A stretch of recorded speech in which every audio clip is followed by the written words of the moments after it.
ಶ್ರೀ ಗಣಪತಿ ಶಾರದಾ ಗುರುಭ್ಯೋ ನಮಃ. ಶ್ರೋತೃಗಳಿಗೆ ಜ್ಞಾನೇಶ್ವರಿ ವ್ಯಾಖ್ಯಾನ ಸಹಿತ ಭಗವದ್ಗೀತೆಯಲ್ಲಿ ವಿಶ್ವರೂಪ ಸಂದರ್ಶನ ಯೋಗವೆಂಬ ಏಕಾದಶೋಧ್ಯಾಯಕ್ಕೆ ಸ್ವಾಗತ. ಶ್ಲೋಕ 15-31. ಅಥ ಏಕಾದಶೋಧ್ಯಾಯಃ ವಿಶ್ವರೂಪ ಸಂದರ್ಶನ ಯೋಗಃ. ಭಗವಂತನ ವಿಶ್ವರೂಪ ದರ್ಶನವನ್ನು ನೋಡಿ ಅರ್ಜುನನು ಅದನ್ನು ವರ್ಣಿಸುತ್ತಿರುವನು. ಅರ್ಜುನ ಉವಾಚ ಪಶ್ಯಾಮಿ ದೇವಾಂಸ್ತವ ದೇವದೇಹೇ ಸರ್ವಾಂಸ್ತಥಾ ಭೂತ ವಿಶೇಷ ಸಂಘಾಂ ಬ್ರಹ್ಮಾಣಮೀಶಂ ಕಮಲಾಸನಸ್ಥಂ ಋಷೀಂಶ್ಚ ಸರ್ವಾನುರಗಾಂಶ್ಚ ದಿವ್ಯಾನ್. ಅರ್ಜುನನು ಹೇಳಿದನು, ಹೇ ದೇವ, ನಾನು ನಿನ್ನ ಶರೀರದಲ್ಲಿ ಸಂಪೂರ್ಣ ದೇವತೆಗಳನ್ನು ಹಾಗೂ ಜೀವಿಗಳ ಸಮುದಾಯಗಳನ್ನು, ಕಮಲಾಸನದ ಮೇಲೆ ವಿರಾಜಮಾನನಾಗಿರುವ ಬ್ರಹ್ಮನನ್ನು, ಮಹಾದೇವನನ್ನು ಮತ್ತು ಸಮಸ್ತ ಋಷಿಗಳನ್ನು ಹಾಗೂ ದಿವ್ಯವಾದ ಸರ್ಪಗಳನ್ನು ನೋಡುತ್ತಿದ್ದೇನೆ.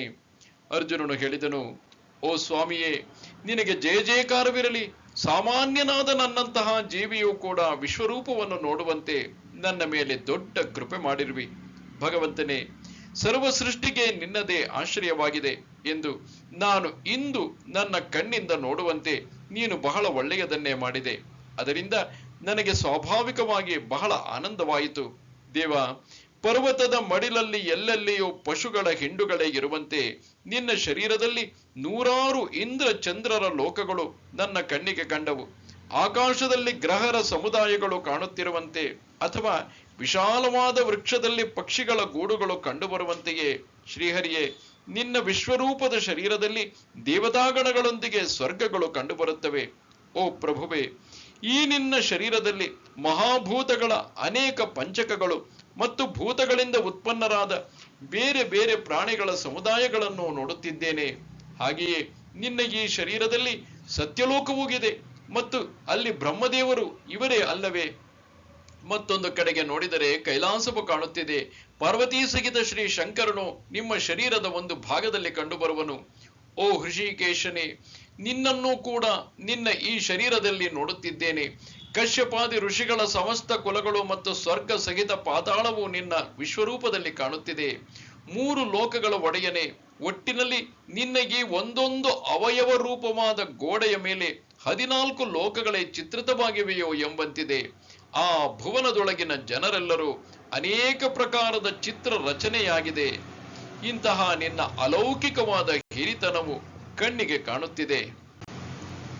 ಅನೇಕ ಬಾಹೂದರ ವಕ್ತ್ರ ನೇತ್ರಂ ಪಶ್ಯಾಮಿ ಸರ್ವತೋನಂತರೂಪಂ ನಾಂತಂ ನ ಮಧ್ಯಂ ನ ಪುನಸ್ತವಾದಿಂ ಪಶ್ಯಾಮಿ ವಿಶ್ವೇಶ್ವರ ವಿಶ್ವರೂಪ.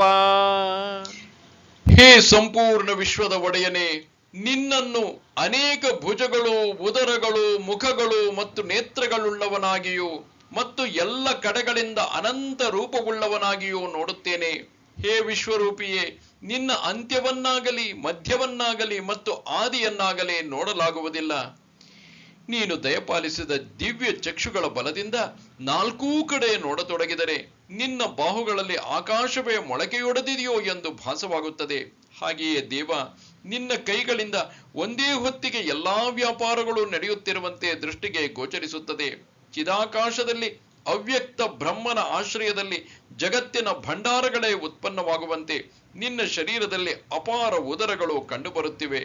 ನಿನ್ನ ಸಾವಿರಾರು ಮಸ್ತಕಗಳು, ಕೋಟ್ಯಾವಧಿ ಮುಖಗಳು, ಪರಬ್ರಹ್ಮರೂಪಿ ವೃಕ್ಷವು ವದನ ರೂಪವಾದ ಫಲಗಳಿಂದ ತುಂಬಿಕೊಂಡಿರುವಂತೆ ನೋಡುತ್ತಿದ್ದೇನೆ.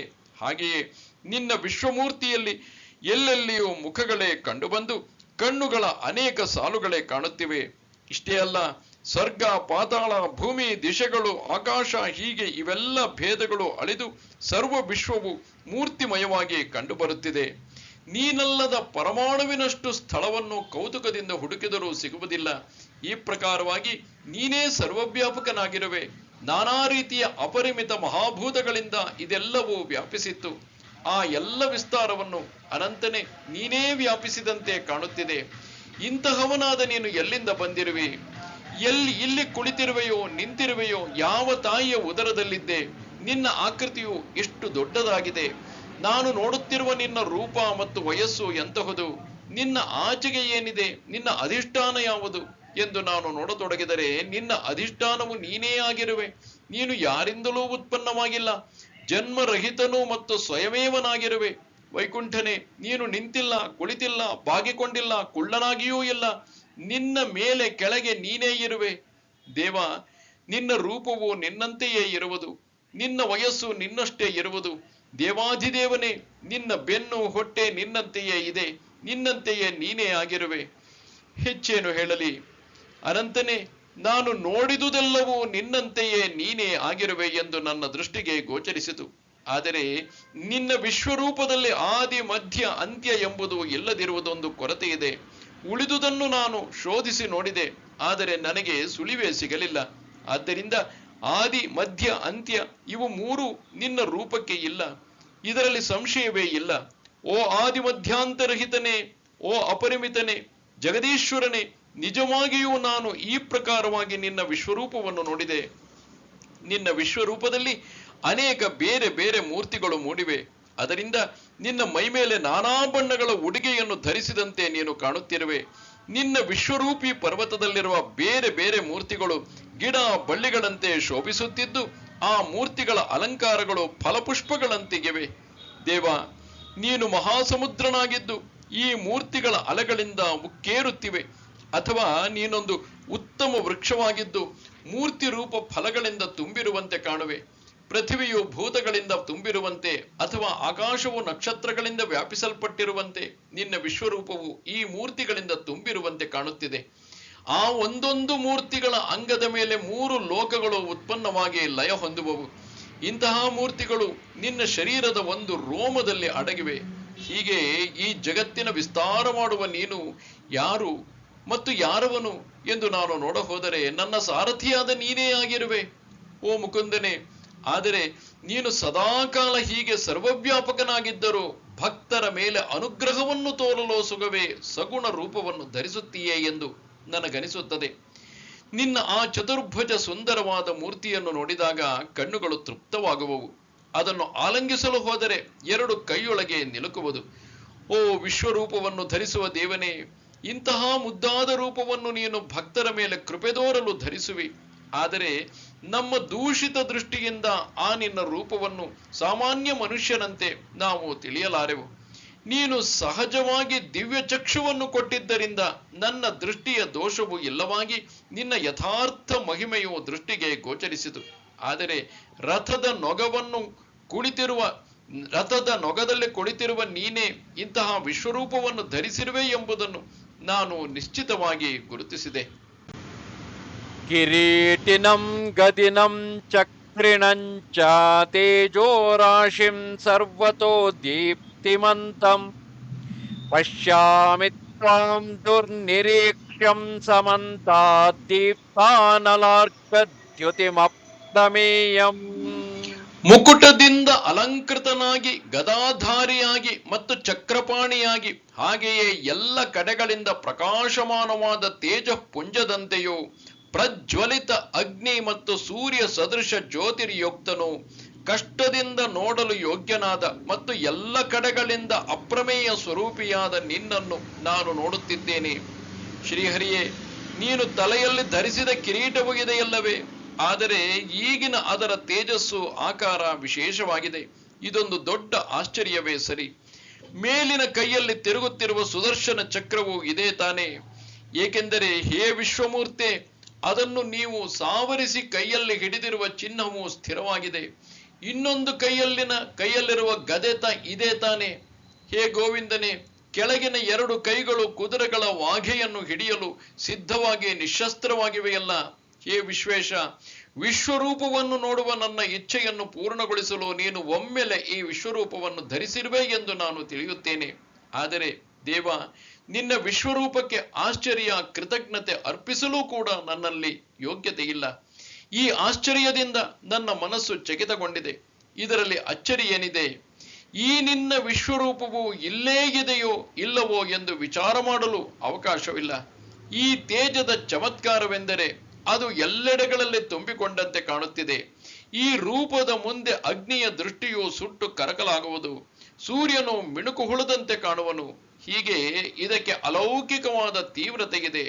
ಈ ಮಹಾತೇಜದ ದೊಡ್ಡ ಸಮುದ್ರದಲ್ಲಿ ಸೃಷ್ಟಿಯೆಲ್ಲವೂ ಮುಳುಗಿ ಹೋಗಿದೆಯೋ ಏನೋ, ಅಥವಾ ಕಲ್ಪಾಂತ್ಯದ ಸಿಡಿಲು ಆಕಾಶವನ್ನು ವ್ಯಾಪಿಸಿಬಿಟ್ಟಿದೆಯೋ ಎಂದೆನಿಸುತ್ತದೆ. ಪ್ರಳಯ ಕಾಲದ ತೇಜದ ಜ್ವಾಲೆಗಳಿಂದ ಆಕಾಶದಲ್ಲಿ ಅಟ್ಟವೇ ನಿರ್ಮಿಸಿದಂತಿದೆ. ಅದರಿಂದ ನನ್ನ ದಿವ್ಯ ದೃಷ್ಟಿಗಿಂತಲೂ ಅದರ ಕಡೆಗೆ ನೋಡಲಾಗುವುದಿಲ್ಲ. ಆ ತೇಜವು ಅತ್ಯಂತ ಪ್ರಖರವಾಗಿ ಶರೀರದಲ್ಲಿ ಅತೀವ ದಾಹವನ್ನು ಉಂಟು ಮಾಡಿದೆ. ಅದರ ಕಡೆಗೆ ನೋಡಿ ನನ್ನ ದಿವ್ಯ ಚಕ್ಷುವಿಗೂ ತೊಂದರೆಯಾಗುತ್ತಿದೆ. ಮಹಾಮಹಿಮನೆ, ಪ್ರಳಯ ಕಾಲದ ಕಾಲಾಗ್ನಿಯು ರುದ್ರನಲ್ಲಿ ಗುಪ್ತವಾಗಿರುತ್ತದೆ. ಅದೀಗ ಪ್ರಳಯ ರುದ್ರನ ತೃತೀಯ ನೇತ್ರಾಗ್ನಿ ಎಂಬ ಮೊಗ್ಗು ಅರಳಿ ನಿಂತಂತಿದೆ. ಎಲ್ಲೆಡೆ ಹರಡಿಕೊಂಡಿರುವ ನಿನ್ನ ವಿಶ್ವರೂಪದ ತೇಜದಿಂದ ಪಂಚಭೂತಾತ್ಮಕವಾದ ಶರೀರಗಳೆಲ್ಲ ಸುಟ್ಟು ಹೋಗಿ ಬ್ರಹ್ಮಾಂಡ ಕಟಾಹವೇ ಹೊತ್ತಿ ಉರಿದು ಇದ್ದಲಾಗುತ್ತಿದೆ. ನಿನ್ನ ರೂಪದ ವ್ಯಾಪ್ತಿಗೆ ಮತ್ತು ತೇಜಕ್ಕೆ ಅಂತ್ಯವೇ ಇಲ್ಲ. ಇಂತಹ ಅದ್ಭುತ ರೂಪವನ್ನು ನಾನು ಜನ್ಮದಲ್ಲಿ ಇದೇ ಮೊದಲಿಗೆ ನೋಡುತ್ತಿದ್ದೇನೆ. ತ್ವಮಕ್ಷರಂ ಪರಮಂ ವೇದಿತವ್ಯಂ ತ್ವಮಸ್ಯ ವಿಶ್ವಸ್ಯ ಪರಂ ನಿಧಾನಂ ತ್ವಮವ್ಯಯ ಶಾಶ್ವತ ಧರ್ಮಗೋಪ್ತಾ ಸನಾತನಸ್ತ್ವಂ ಪುರುಷೋ ಮತೋ ಮೇ. ನೀನೇ ತಿಳಿಯಲು ಯೋಗ್ಯನಾದ ಪರಮ ಅಕ್ಷರನು, ಅರ್ಥಾತ್ ಪರಬ್ರಹ್ಮ ಪರಮಾತ್ಮನಾಗಿದ್ದೀಯೆ. ನೀನೇ ಈ ಜಗತ್ತಿನ ಪರಮ ಆಶ್ರಯನಾಗಿದ್ದೀಯೆ. ನೀನೇ ಅನಾದಿಯಾದ ಧರ್ಮದ ರಕ್ಷಕನಾಗಿದ್ದೀಯೆ ಮತ್ತು ನೀನೇ ಅವಿನಾಶಿ ಮತ್ತು ಸನಾತನ ಪುರುಷನಾಗಿದ್ದೀಯೆ. ಹೀಗೆಂದು ನನ್ನ ಅಭಿಪ್ರಾಯವಾಗಿದೆ. ದೇವ, ಪರಬ್ರಹ್ಮನಾದ ನೀನು ಮೂರುವರೆ ಮಾತ್ರೆಯ ಓಂಕಾರದ ಆಚೆಗೆ ಇರುವವನು. ನಿನ್ನ ಸ್ಥಾನವನ್ನು ಶ್ರುತಿಗಳು ಹುಡುಕಿದರೂ ಸಿಗಲಾರದು.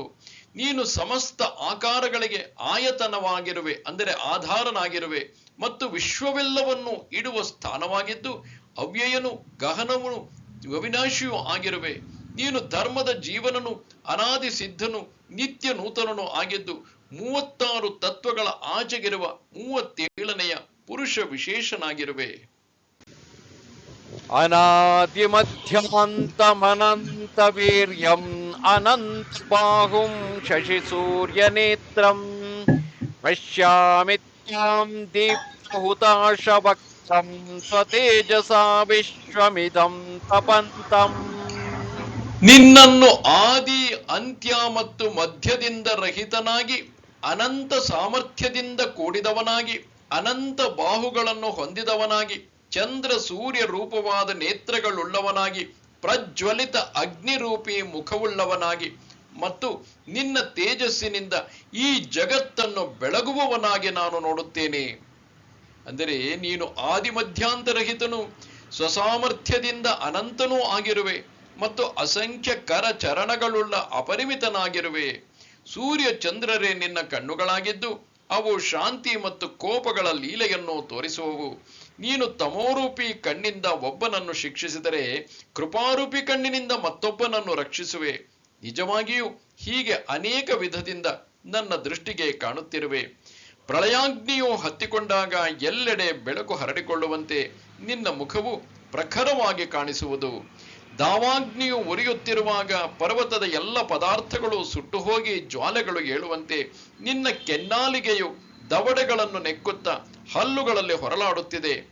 ನಿನ್ನ ಈ ಬಾಯೊಳಗಿನ ಅಗ್ನಿಯ ಉರಿಯಿಂದ, ವಿಶ್ವರೂಪದ ತೇಜದಿಂದ ವಿಶ್ವವೆಲ್ಲವೂ ಕರಡಿ ಹೋಗಿ ನಾಶವಾಗುತ್ತಾ ಇದೆ. ಯಾವ ಪೃಥಿವ್ಯೋರಿದಮಂತರಂ ಹಿ ವ್ಯಾಪ್ತಂ ತ್ವಯೈಕೇನ ದಿಶಶ್ಚ ಸರ್ವಾ ತ್ವಾದ್ಭುತಂ ರೂಪಮಿದಂ ತವೋಗ್ರಂ ಲೋಕತ್ರಯಂ ಪ್ರವ್ಯಥಿತಂ ಮಹಾತ್ಮನ್.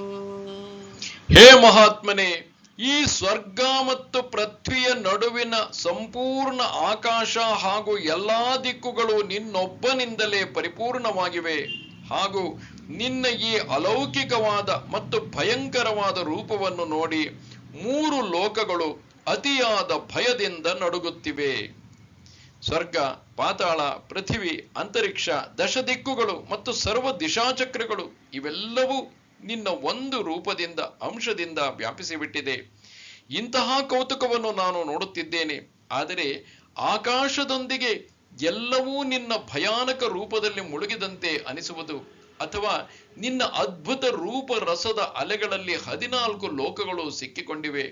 ಇಂತಹ ಆಶ್ಚರ್ಯಕರವಾದ ನಿನ್ನ ರೂಪವನ್ನು ನಾನೊಬ್ಬನು ಹೇಗೆ ನೋಡಬಲ್ಲೆನು? ನಿನ್ನ ಭವ್ಯವಾದ ರೂಪದ ವ್ಯಾಪ್ತಿಯ ಕಲ್ಪನೆಯನ್ನು ಮಾಡಲಾಗುವುದಿಲ್ಲ. ನಿನ್ನ ರೂಪದ ತೇಜವನ್ನು ಸಹಿಸಲಾಗುವುದಿಲ್ಲ. ನಿನ್ನ ವಿಶ್ವರೂಪದ ದರ್ಶನದಿಂದ ಜಗತ್ತಿಗೆ ಸುಖವಾಗಬೇಕಾಗಿತ್ತು, ಆದರೆ ದುಃಖವೇ ಒದಗಿದೆ. ದೇವ, ಇಂತಹ ನಿನ್ನ ಅದ್ಭುತ ರೂಪವನ್ನು ನೋಡಿ ನನಗೆ ಭಯವು ಉಕ್ಕೇರುತ್ತಿದೆ. ಇದೇಕೆ ಎಂಬುದೇ ತಿಳಿಯದಾಗಿದೆ. ಏಕೆಂದರೆ ಇದರಿಂದ ಉಂಟಾಗುವ ದುಃಖದ ಅಲೆಗಳಲ್ಲಿ 3 ಲೋಕಗಳೇ ಮುಳುಗಿ ಹೋಗಿವೆ. ಅಲ್ಲದೆ ಮಹಾತ್ಮನಾದ ನಿನ್ನ ದರ್ಶನದಿಂದ ಭಯ ಮತ್ತು ದುಃಖ ಇವುಗಳು ಏಕೆ ಪ್ರಾಪ್ತವಾಗಬೇಕು? ಆದರೆ ಈ ನಿನ್ನ ರೂಪದಿಂದ ಸುಖವು ಸಿಗಲಾರದೆಂದೇ ನನಗನಿಸುತ್ತದೆ. ನಿನ್ನ ರೂಪವು ಕಣ್ಣಿಗೆ ಕಾಣುವವರೆಗೆ ಜಗತ್ತಿಗೆ ಸಂಸಾರ ಸುಖವೇ ಉತ್ತಮವೆಂದು ತೋರುತ್ತಿತ್ತು. ಆದರೆ ನಿನ್ನ ರೂಪವನ್ನು ನೋಡಿದ್ದರಿಂದ ವಿಷಯ ವಾಸನೆಗಳು ಹಳಸಿ ಹೋಗಿ ಬೇಸರವೇ ಉಂಟಾಗಿದೆ.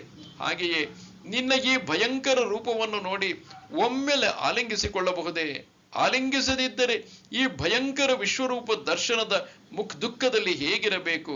ಇದರಿಂದ ಹಿಂದೆ ಸರಿದರೆ ಅನಿವಾರ್ಯವಾದ ಜನ್ಮ ಮರಣ ರೂಪಿ ಸಂಸಾರವು ಅಡ್ಡ ಬಂದು ದುಃಖ ಕೊಡುವುದು. ಮುಂದೆ ಸರಿದು ಆಲಿಂಗಿಸಲು ಹೋದರೆ ನೀನು ಈ ಪ್ರಚಂಡ ವಿಶ್ವರೂಪವನ್ನು ಧರಿಸಿರುವೆ. ಹೀಗೆ 2 ಸಂಕಟಗಳ ನಡುವೆ ಸಿಕ್ಕಿಕೊಂಡು 3 ಲೋಕಗಳು ಬೆಂದು ಹೋಗುತ್ತಿವೆ. ಇದು ನನ್ನ ನಿಜವಾದ ಅಭಿಪ್ರಾಯವಾಗಿದೆ. ಬೆಂಕಿಯಲ್ಲಿ ಬೆಂದಿರುವ ಮನುಷ್ಯನು ಉರಿಯನ್ನು ಶಮನಗೊಳಿಸಲು ಸಮುದ್ರದ ಕಡೆಗೆ ಧಾವಿಸಿದರೆ ಸಮುದ್ರದ ಅಲೆಗಳನ್ನು ನೋಡಿ ಅವನು ಇನ್ನೂ ಭಯಗೊಳ್ಳುವನು. ಹಾಗೆಯೇ ಈ ಜಗತ್ತಿನ ಸ್ಥಿತಿಯಾಗಿದೆ. ನಿನ್ನನ್ನು ನೋಡಿ ಅದು ಅಂದರೆ ಜಗತ್ತು ತಳಮಳಿಸುತ್ತಿದೆ. ಅಮೀಹಿತ್ವಾಸುರ ಸಂಘಾ ವಿಶಂತಿ ಕೇಚಿದ್ ಭೀತಾ ಅಂಜಲಯೋ ಗೃಣಂತಿ ಸ್ವಸ್ತೀತ್ಯುಕ್ತಂ ಮಹರ್ಷಿ ಸಿದ್ಧ ಸಂಘಾ ಸ್ತುವಂತ ತ್ವಾಂ ಸ್ತುತಿಭಿಃ ಪುಷ್ಕಲಾಭಿಃ. ಅದೇ ದೇವತೆಗಳ ಸಮೂಹಗಳು ನಿನ್ನಲ್ಲಿ ಪ್ರವೇಶ ಮಾಡುತ್ತಿವೆ ಮತ್ತು ಕೆಲವರು ಭಯಭೀತರಾಗಿ ಕೈಜೋಡಿಸಿ ನಿನ್ನ ನಾಮ ಮತ್ತು ಗುಣಗಳನ್ನು ಕೊಂಡಾಡುತ್ತಾರೆ.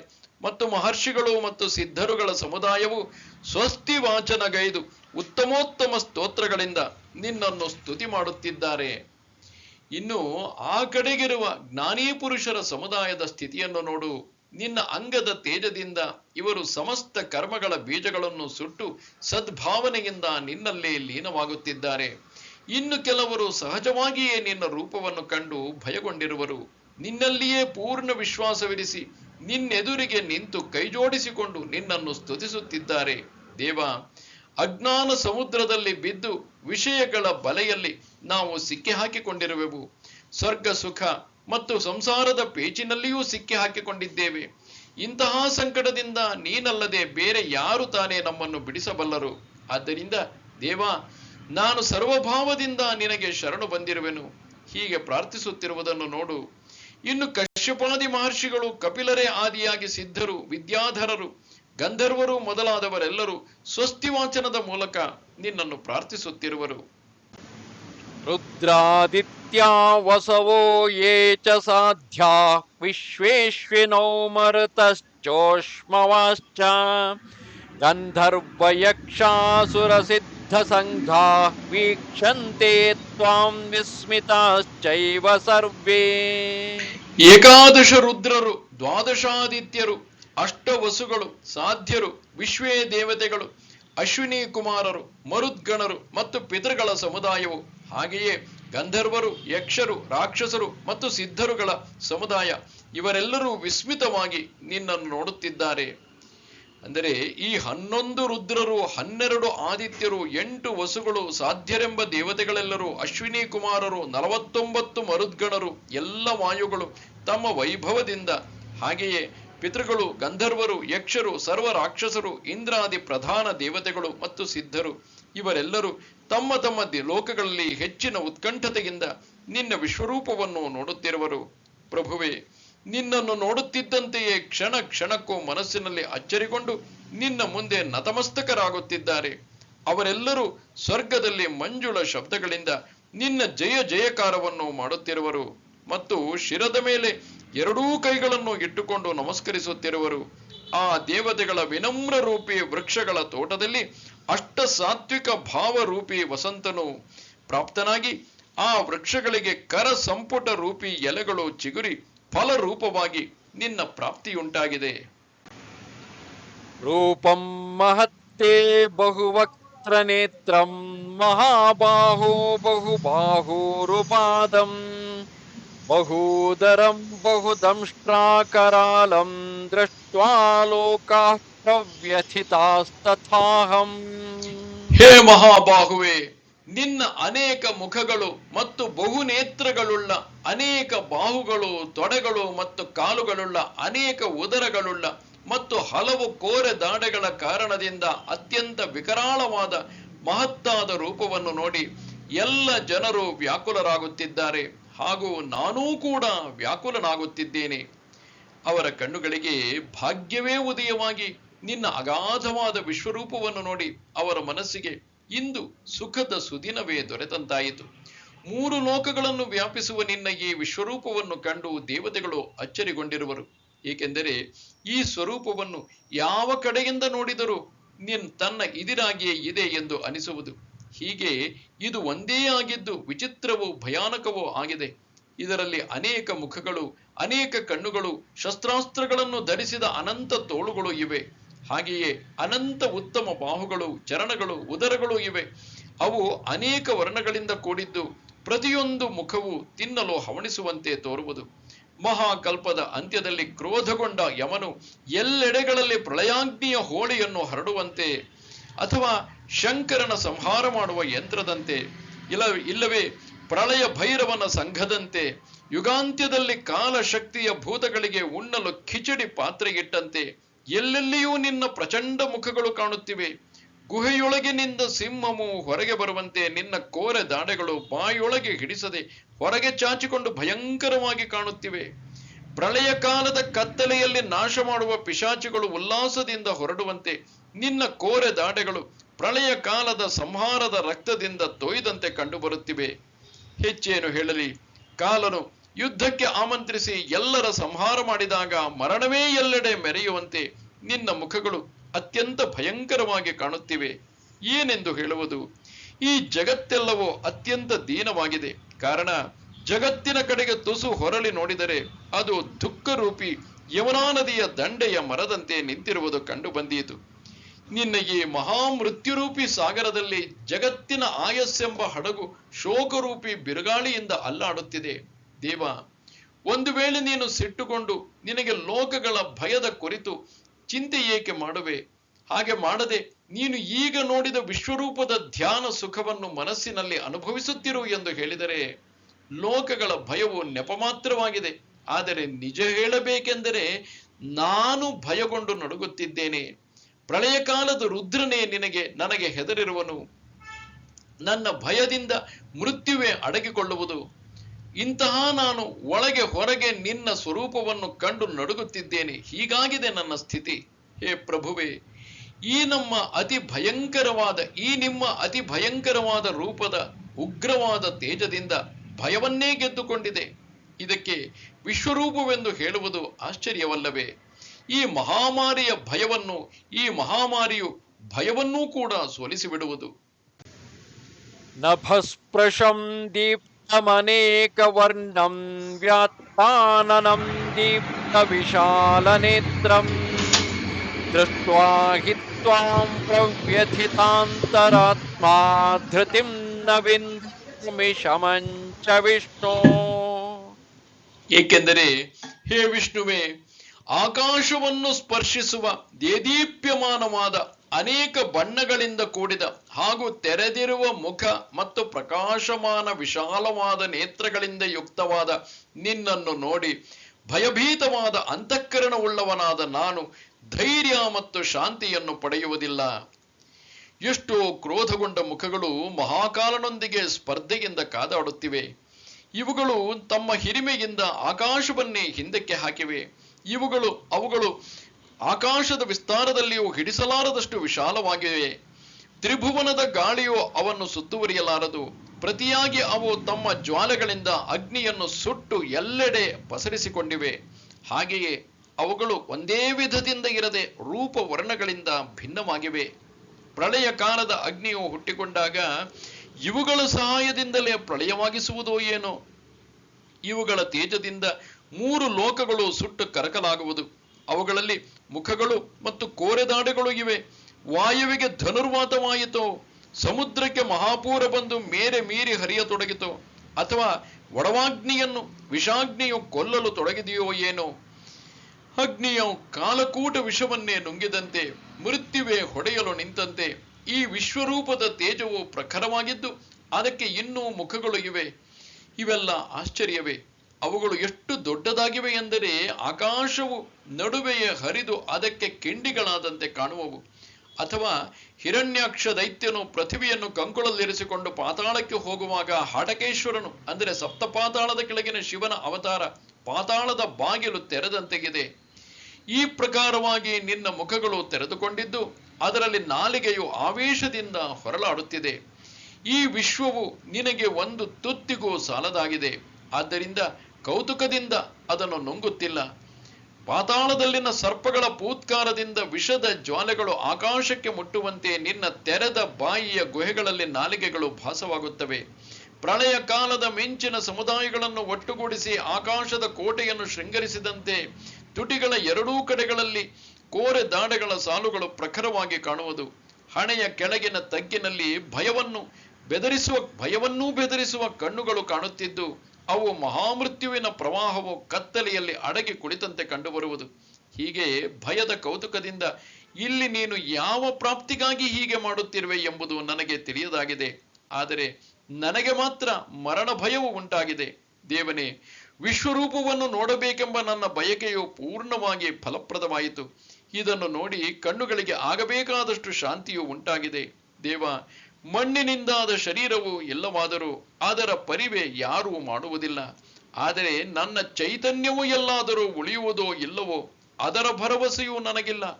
ಇನ್ನು ವಿಶ್ವರೂಪ ದರ್ಶನದ ಭಯದಿಂದ ಶರೀರವು ಗಡಗಡನೆ ನಡುಗುತ್ತಿದೆ.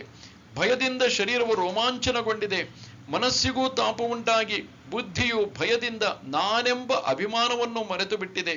ಇಷ್ಟೇ ಅಲ್ಲ, ಇಂದ್ರಿಯಗಳಿಗಿಂತ ಬೇರೆಯಾದ ಆನಂದ ಸ್ವರೂಪಿ ನಿಶ್ಚಲನಾದ ಆತ್ಮನಿಗೂ ರೋಮಾಂಚನ ಉಂಟಾಗಿದೆ. ದೇವ, ವಿಶ್ವರೂಪದ ಸಾಕ್ಷಾತ್ಕಾರಕ್ಕೆ ಏನೆಂದು ಹೇಳಲಿ?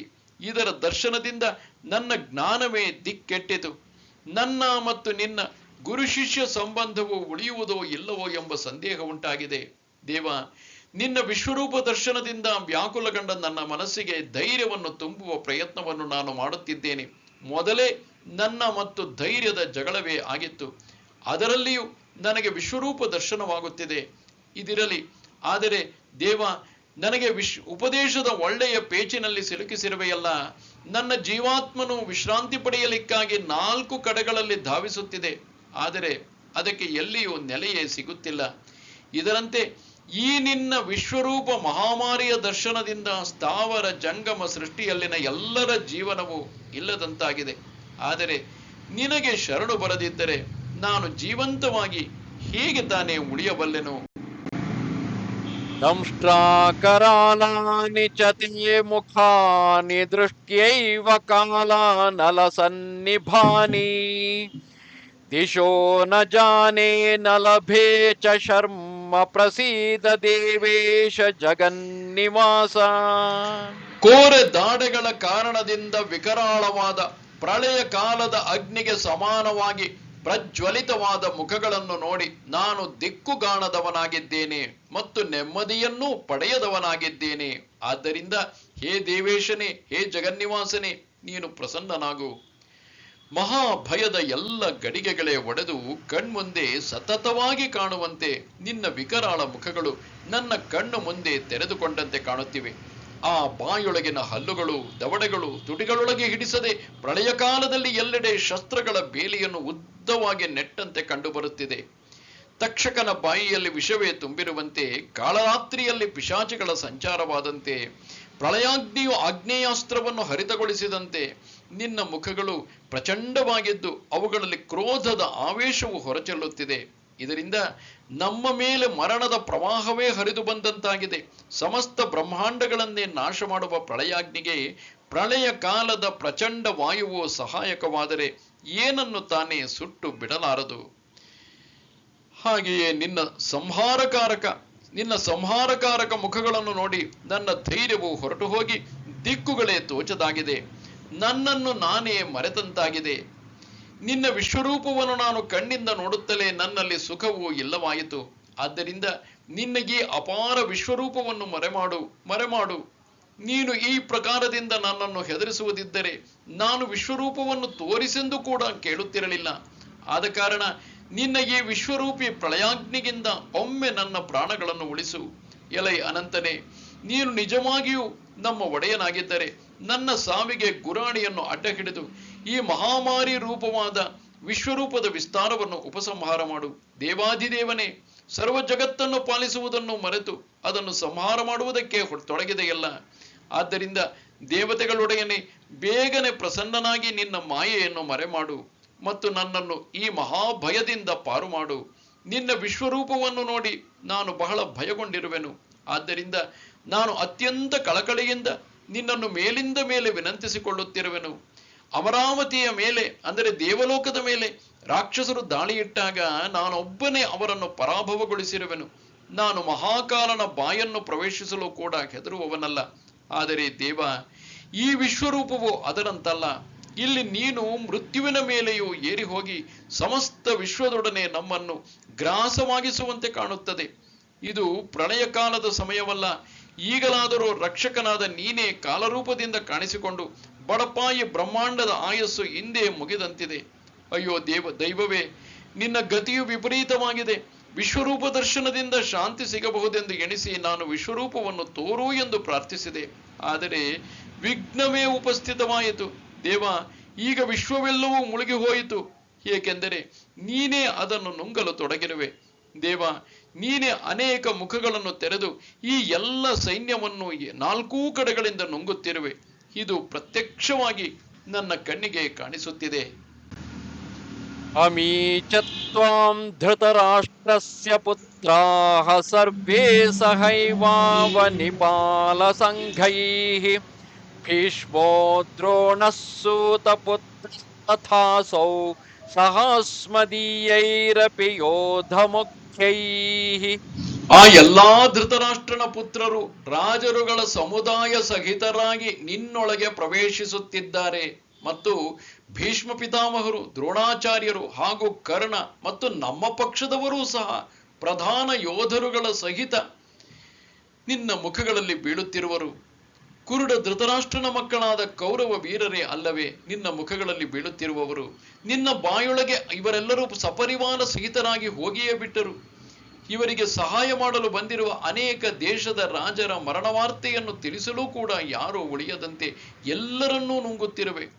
ಈ ರಣರಂಗದಲ್ಲಿ ಮತ್ತ ಗಜಗಳ ಹಿಂಡುಗಳನ್ನು ಗಡಗಡ ಎಂದು ನುಂಗುತ್ತಿರುವೆ. ಶಸ್ತ್ರಾಸ್ತ್ರಗಳಿಂದ ಕಾದುತ್ತಿರುವ ಕಾಲಾಳುಗಳ ಸಮುದಾಯವು ಗುಂಪುಗಳಾಗಿ ನಿನ್ನ ಮುಖದಲ್ಲಿ ಕಣ್ಮರೆಯಾಗುತ್ತಿದ್ದಾರೆ. ಕೃತಾಂತನಿಗೆ ಸಮಾನವಾದ ಒಂದರಿಂದಲೇ ವಿಶ್ವವನ್ನು ನಾಶ ಮಾಡಬಲ್ಲ ಕೋಟಿ ಅಸ್ತ್ರಗಳನ್ನು ನುಂಗಿಬಿಟ್ಟಿರುವೆ.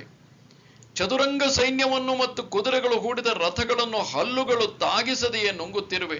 ದೇವ, ಇದರಿಂದ ನಿನಗೆ ಹೇಗೆ ಸಂತೋಷವಾಗುತ್ತಿದೆ?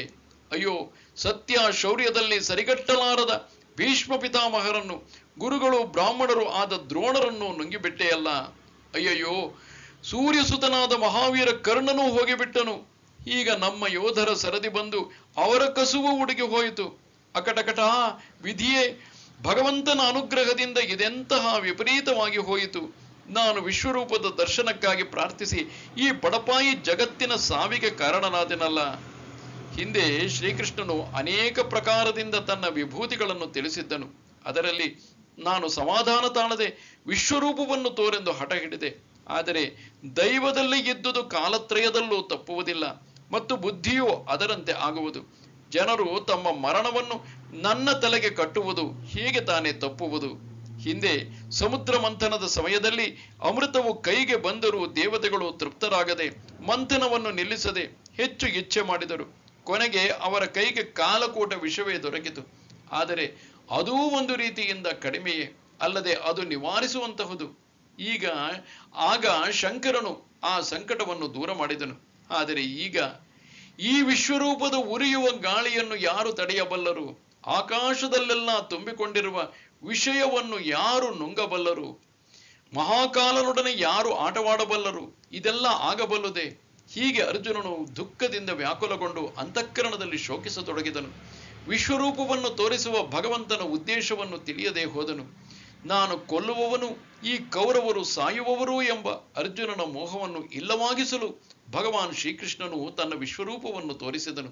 ಅಯ್ಯ, ಯಾರೂ ಯಾರನ್ನೂ ಕೊಲ್ಲುವುದಿಲ್ಲ.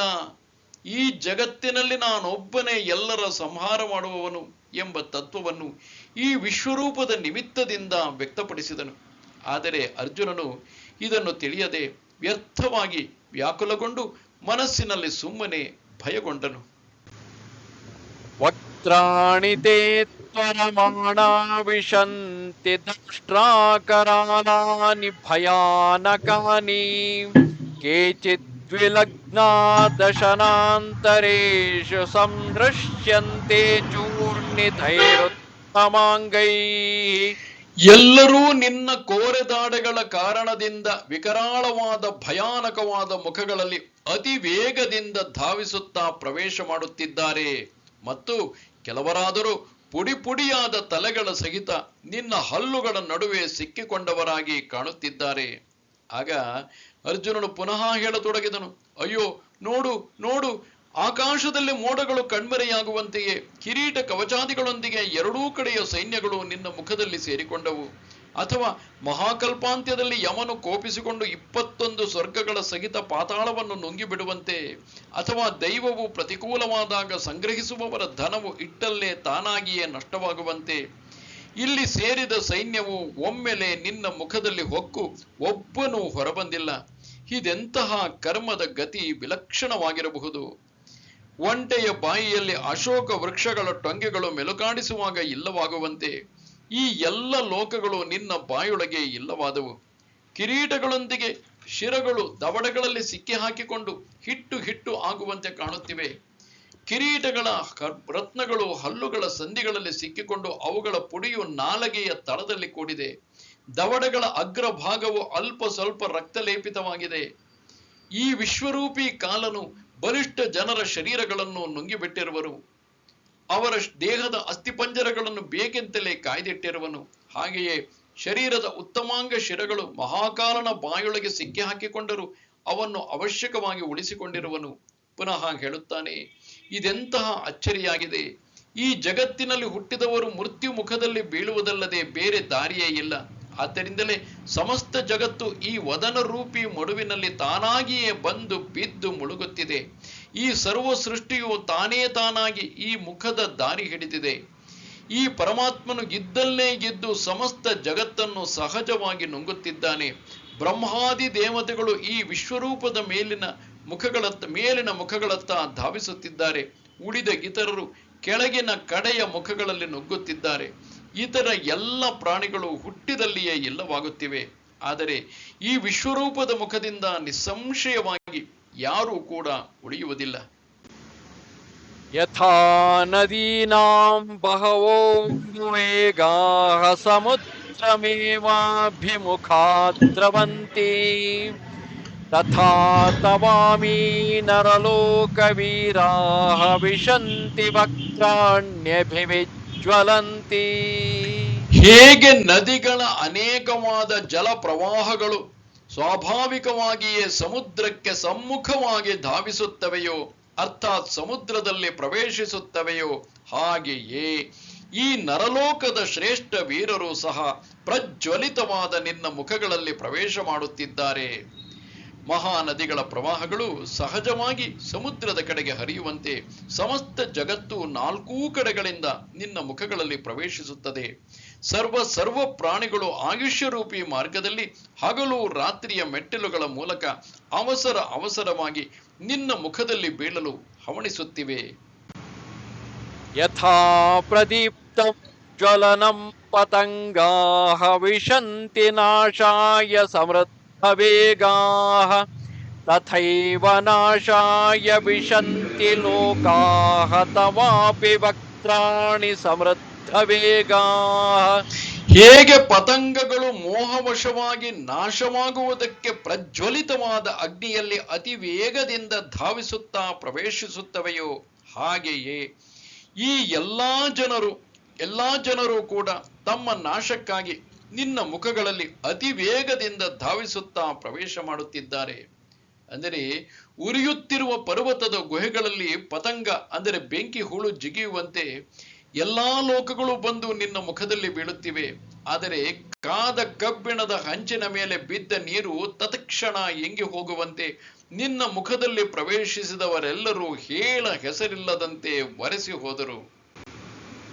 ಲೇಲಿಹ್ಯಸೇಗ್ರ ಸಮಾನಃ ಸಮಂತಾತ್ ಲೋಕಾನ್ ಸಮಗ್ರಾನ್ ವದನೈರ್ಜಲದ್ಭಿಃ ತೇಜೋಭಿರಾಪೂರ್ಯ ಜಗತ್ ಸಮಗ್ರಂ ಭಾಸಸ್ತವೋಗ್ರಾಃ ಪ್ರತಪಂತಿ ವಿಷ್ಣೋ. ನೀನು ಆ ಸಮಸ್ತ ಲೋಕಗಳನ್ನು ಪ್ರಜ್ವಲಿತವಾದ ಮುಖಗಳ ಮೂಲಕ ಮಹಾಕಾರನಂತೆ ನುಂಗಿ ಹಾಕುತ್ತಾ ಎಲ್ಲಾ ಕಡೆಯಿಂದ ಪದೇ ಪದೇ ಚಪ್ಪರಿಸುತ್ತಿರುವೆ. ಹೇ ವಿಷ್ಣುವೇ, ನಿನ್ನ ಉಗ್ರವಾದ ಪ್ರಕಾಶವು ಸಂಪೂರ್ಣ ಜಗತ್ತನ್ನು ತೇಜಸ್ಸಿನ ಮೂಲಕ ಪರಿಪೂರ್ಣವಾಗಿ ಸಂತಪ್ತಗೊಳಿಸುತ್ತಿದೆಯೇ. ಈ ಪ್ರಕಾರವಾಗಿ ಸರ್ವ ಜಗತ್ತನ್ನು ಭಕ್ಷಿಸಿದರೂ ನಿನ್ನ ಹಸಿವು ಕಡಿಮೆಯಾಗಿರುವುದಿಲ್ಲ. ಹಾಗಾದರೆ ನಿನ್ನ ಜಠರಾಗ್ನಿಯು ಇಷ್ಟೊಂದು ಪ್ರದೀಪ್ತ ಹೇಗಾಯಿತು?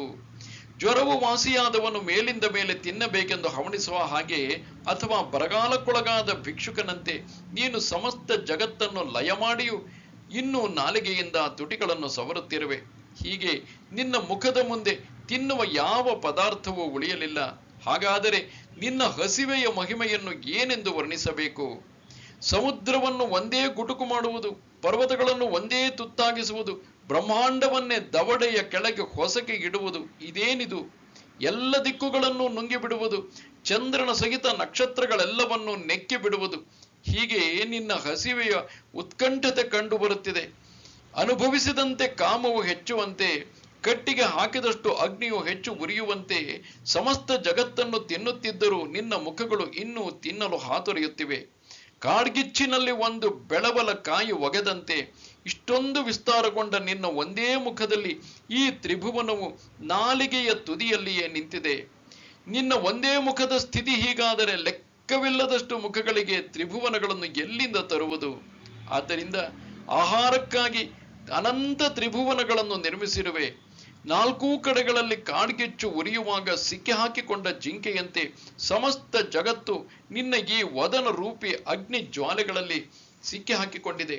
ಇದು ದೇವರಿಂದ ಆದುದಲ್ಲ, ಅದರ ಕರ್ಮಫಲವೇ ಹೀಗಿದೆ.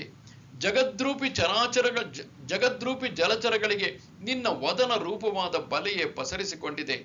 ನಿನ್ನ ವದನ ರೂಪದ ಬಲೆಯೇ ಪಸರಿಸಿಕೊಂಡಿದೆ. ನಿನ್ನ ವಿಶ್ವರೂಪದ ತೇಜಸ್ವರೂಪಿ ಬಲೆಯಿಂದ ಸ್ಥಾವರ ಜಂಗಮ ವಸ್ತುಗಳು ಎಲ್ಲಿಂದ ಹೊರಗೆ ಬೀಳಬೇಕು? ಇದು ನಿನ್ನ ಮುಖವಾಗಿರದ ಲಾಕ್ಷಾಗ್ರಹವೇ ಆಗಿದೆ. ನಿನ್ನ ಪ್ರಖರ ತೇಜಸ್ಸಿನಿಂದ ಎಲ್ಲ ಪ್ರಾಣಿಗಳ ಅಂಗಗಳು ಹೇಗೆ ಬೆಂದು ಹೋಗುತ್ತಿವೆ ಎಂಬುದು ಅಗ್ನಿಗೂ ತಿಳಿಯುವುದಿಲ್ಲ. ಆದರೆ ಸ್ಪರ್ಶಿಸಿದವರ ಪ್ರಾಣಗಳಿಗೆ ಬಿಡುಗಡೆಯಿಲ್ಲ. ಹರಿತವಾದ ಅಲಗಿನಿಂದ ಇತರರ ಪ್ರಾಣಗಳು ಹೇಗೆ ಹೋಗುತ್ತವೆ ಎಂಬುದು ಶಸ್ತ್ರಕ್ಕೆ ತಿಳಿಯುವುದಿಲ್ಲ. ತನ್ನ ಸೇವನೆಯಿಂದ ಜನರ ಪ್ರಾಣಗಳು ಹೇಗೆ ಹಾರಿ ಹೋಗುತ್ತವೆ ಎಂಬುದು ವಿಷಕ್ಕೆ ತಿಳಿದಿರುವುದಿಲ್ಲ. ಹಾಗೆಯೇ ನಿನ್ನ ಮುಖಗಳ ಪ್ರಖರತೆಯ ಅರಿವು ನಿನಗಿಲ್ಲ. ಆದರೆ ನಿನ್ನ ಈ ಕೊನೆಯ ಮುಖದಲ್ಲಿ ಇಡೀ ಜಗತ್ತಿನ ಹೋಳಿಯಾಗುತ್ತಿದೆ, ಸುಟ್ಟು ಹೋಗುತ್ತಿದೆ. ದೇವ, ಆತ್ಮನೆಂದು ಹೇಳುವುದು ನೀನೊಬ್ಬನೇ ಆಗಿದ್ದು ವಿಶ್ವದಲ್ಲೆಲ್ಲ ವ್ಯಾಪಕನಾಗಿರುವೆ. ಆದರೆ ನಮ್ಮನ್ನು ನಾಶ ಮಾಡಲು ಏಕೆ ಪ್ರವೃತ್ತನಾಗಿರುವೆ? ನಾನಾದರೂ ನನ್ನ ಜೀವದ ಆಸೆಯನ್ನು ಬಿಟ್ಟು ಬಿಟ್ಟಿರುವೆನು. ಈಗ ನೀನು ಸಂಕೋಚವಿಲ್ಲದೆ ನಿನ್ನ ಮನಸ್ಸಿನಲ್ಲಿ ಇರುವುದನ್ನು ಸಂತೋಷದಿಂದ ಹೇಳಿಬಿಡು. ನೀನು ನಿನ್ನ ವಿಶ್ವರೂಪದ ಉಗ್ರತೆಯನ್ನು ಎಷ್ಟೊಂದು ಬೆಳೆಸುವೆ. ದೇವ, ನಿನ್ನಲ್ಲಿರುವ ಪಾಲನ ಕರ್ತೃತ್ವವನ್ನು ನೆನೆಸಿಕೋ. ಕೊನೆಗೆ ನನ್ನ ಮೇಲಾದರೂ ಕೃಪೆ ತೋರಿಸು. ಆಖ್ಯಾಹಿ ಮೇಕೋ ಭವಾನುರೂಪ ನಮೋಸ್ತೇವ ವರ ಪ್ರಸೀದ ವಿಜ್ಞಾತುಮಿಚ್ಛ ಭವಂತಮಾದ್ಯಂ ನಹಿ ಜಾನಾಮಿ ತವ ಪ್ರವೃತ್ತಿಂ. ಉಗ್ರರೂಪಿಯಾದ ನೀನು ಯಾರು ಎಂಬುದನ್ನು ಕೃಪೆ ಮಾಡಿ ನನಗೆ ತಿಳಿಸು. ಹೇ ದೇವಶ್ರೇಷ್ಠನೇ, ನಿನಗೆ ಪ್ರಣಾಮಗಳು. ನೀನು ಪ್ರಸನ್ನನಾಗು. ಆದಿಪುರುಷನಾದ ನಿನ್ನನ್ನು ನಾನೇ ವಿಶೇಷ ರೂಪದಿಂದ ತಿಳಿಯಲು ಬಯಸುತ್ತೇನೆ. ಏಕೆಂದರೆ ನಾನು ನಿನ್ನ ಪ್ರವೃತ್ತಿಯನ್ನು ತಿಳಿಯಲಾರೆ. ಓ ವೇದವೇದ್ಯನೇ, ತ್ರಿಭುವನೈಕ ಆದ್ಯನೇ, ವಿಶ್ವವಂದ್ಯನೇ, ನನ್ನ ಇದೊಂದು ವಿನಂತಿಯನ್ನು ಆಲಿಸು. ಹೀಗೆ ಹೇಳಿ ಅರ್ಜುನನು ಭಗವಂತನ ಚರಣಗಳಲ್ಲಿ ಶಿರಸ್ಸನ್ನು ಚಾಚಿ, ಓ ಸರ್ವೇಶ್ವರನೇ, ನನ್ನ ವಿನಂತಿಯನ್ನು ಕೇಳು ಎಂದು ಪ್ರಾರ್ಥಿಸಿಕೊಂಡನು. ನಿನಗೆ ಸಮಾಧಾನವಾಗಲೆಂದು ವಿಶ್ವರೂಪವನ್ನು ತೋರೆಂದು ಕೇಳಿಕೊಂಡೆ. ಆದರೆ ನೀನು ಒಮ್ಮೆಂದೊಮ್ಮೆಗೆ 3 ಲೋಕಗಳನ್ನು ನುಂಗಿಬಿಡಲು ಬೃಹದಾಕಾರ ಭಯಂಕರ ರೂಪವನ್ನು ಧರಿಸಿದೆ. ಹಾಗಾದರೆ ನೀನು ಯಾರಾಗಿರುವೆ? ಇಷ್ಟೊಂದು ಭಯಂಕರ ಮುಖಗಳನ್ನು ಏಕೆ ಧರಿಸಿರುವೆ? ಹಾಗೆಯೇ ಎಲ್ಲ ಕೈಗಳಲ್ಲಿ ಶಸ್ತ್ರಗಳನ್ನು ಏಕೆ ಧರಿಸಿರುವೆ? ಪದೇ ಪದೇ ಸಿಟ್ಟುಕೊಂಡು ಗಗನಕ್ಕಿಂತಲೂ ಎತ್ತರವಾಗಿ ಬೆಳೆದು ಕಣ್ಣುಗಳನ್ನು ಕೆಂಪಾಗಿಸಿ ಏಕೆ ಭಯವನ್ನು ತೋರುವೆ? ದೇವ, ಇಲ್ಲಿ ಯಮನೊಡನೆ ಏಕೆ ಸ್ಪರ್ಧಿಸುತ್ತಿರುವೆ? ಇಂತಹ ಉಗ್ರ ರೂಪವನ್ನು ಧರಿಸುವ ಕಾರಣವಾದರೂ ಏನು? ಅದೆಲ್ಲವನ್ನು ನನಗೆ ಹೇಳು. ಇದನ್ನು ಕೇಳಿ ಭಗವಾನ್ ಶ್ರೀಕೃಷ್ಣನು ಹೇಳಿದನು, ನಾನು ಯಾರು? ಏತಕ್ಕಾಗಿ ಈ ಉಗ್ರ ರೂಪವನ್ನು ಧರಿಸಿ ಇಷ್ಟೊಂದು ಬೆಳೆದಿರುವೆನು ಎಂಬುದು ತಾನೇ ನೀನು ಕೇಳುವುದು. ಮುಂದಿನ ಶ್ಲೋಕಗಳಲ್ಲಿ ಭಗವಂತನು ತಾನು ಯಾರು, ಯಾವ ಕಾರಣಕ್ಕಾಗಿ ಇಂತಹ ಉಗ್ರ ರೂಪವನ್ನು ಧರಿಸಿ ಬೆಳೆದಿರುವನು, ಇವೆಲ್ಲವನ್ನೂ ಕೂಡ ಭಗವಂತನು ಮುಂದೆ ವರ್ಣಿಸಲಿರುವನು. ನಮಸ್ತೆ ಶಾರದೆ ದೇವಿ ಕಾಶ್ಮೀರ ಪುರವಾಸಿನಿ ತ್ವಾಮಹಂ ಪ್ರಾರ್ಥಯೇ ನಿತ್ಯಂ ವಿದ್ಯಾದಾನಂಚ ದೇಹಿಮೆ. ನಮಸ್ಕಾರ.